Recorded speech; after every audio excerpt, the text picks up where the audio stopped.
Για τα ζητήματα της διαπλοκής και του παρακράτους. Κύριε Τσίπρα, εγώ δεν σας κατηγόρησα γιατί η αστυνομία έκανε τη δουλειά της. Δεν καταλάβατε τι σας είπα.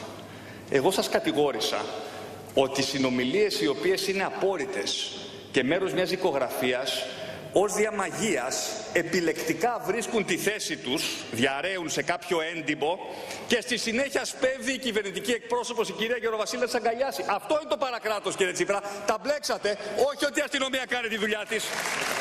Νομίζω ότι τα έχετε μπλέξει λίγο. Νομίζω ότι τα έχετε μπλέξει λίγο. Το έντυπο δημοσίευσε. Ποιος τα διέρευσε όμως? Ποιος τα διέρευσε, κύριε Τσίπρα?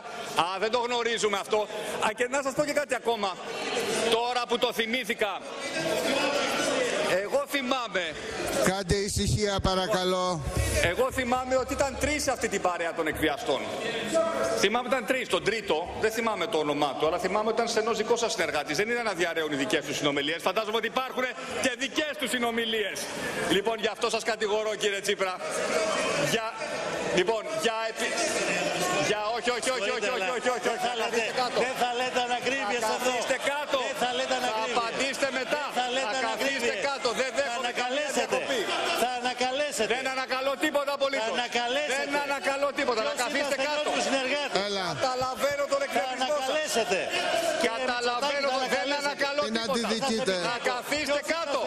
Καθίστε κάτω τώρα. Καθίστε κάτω τώρα. Καθίστε παρακαλώ. Κάντε ησυχία. Θα απαντήσετε μετά.